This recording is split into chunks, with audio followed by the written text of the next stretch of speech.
So now for Israel, which we're saving for last, 514 means several things.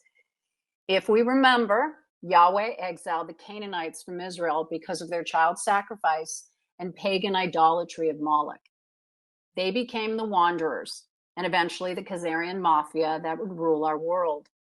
In 1917, the Rothschilds, leaders of the Synagogue of Satan, purchased Palestine from the English via the Balfour Declaration, which neither party had the right to buy or to sell. Palestine belonged to its rightful heir, the Palestinians, who are the biblical Hebrews, the true Israelites. So much indoctrination has led us to believe that the Palestinians were the occupiers and that the Ashkenazi Jews, descendants of Cain and the Khazars, had been displaced and therefore entitled to return to their homeland. This is the biggest political propaganda scam that the Rothschilds, with the aid of Zionist author Theodor Herzl, have perpetuated. But let's think about it. What greater vengeance than to take Israel back from God as revenge for their ancestors' expulsion? Imagine Satan on the throne of Jerusalem. The satanic Khazarian communists, including Trotsky, Stalin, and Lenin, spread godless communism throughout Russia, assassinated Tsar Nicholas II with his family, and led the most barbaric genocide against countless Jews and Gentiles the likes the world had ever seen. And frankly, much of the world still remains unaware.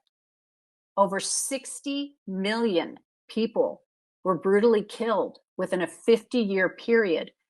And specifically, during 1915 through 1921, communist-sponsored pogroms were implemented in Russia and bordering Poland, displacing and murdering 6 million people. This aided the Rothschilds in their scheme to justify a Jewish homeland in the minds of the global psyche. British Rothschilds then orchestrated World War II to serve as the impetus for their Holocaust exodus to create the state of Israel for its victims, which we were told were approximately 6 million. Again, that 6 million number rises. Interestingly, historian David Irving is quoted as saying, "There were no gas chambers at Auschwitz, and the Nazis did not kill millions of Jews in gas chambers in World War II. Hitler is also quoted as saying, "The day mankind finds out what I was trying to defend this nation of Germany from, then that is the day World War III will start. For on that day, mankind will learn that I was trying to save my nation from the Freemasons, the Illuminati, and the Khazarian fake Jews. For if the Americans win the war, then they will conquer the world and forever be a slave to the Khazarians, who will then conquer God."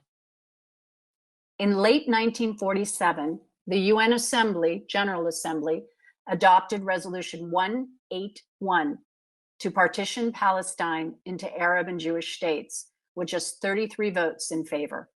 How ironic, 33. The Palestinians rejected the UN's partition plan as an obvious violation of Palestinian rights and warned of the coming devastation.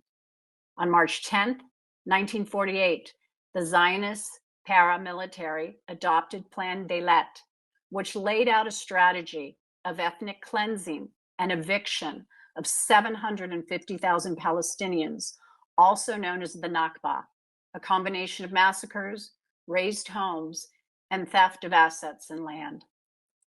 75 years ago, on May 14, 1948, Prime Minister David Ben-Gurion declared the creation of the State of Israel.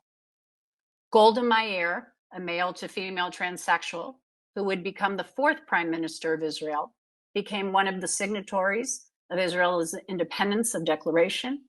The Israeli radio station Call Israeli conducted its first broadcast, and the US granted Israel de facto recognition and gained independence from British administration. These events led to the first Palestinian-Israeli war and a massive refugee crisis. Today, Palestinians still live under apartheid, are killed on a daily basis.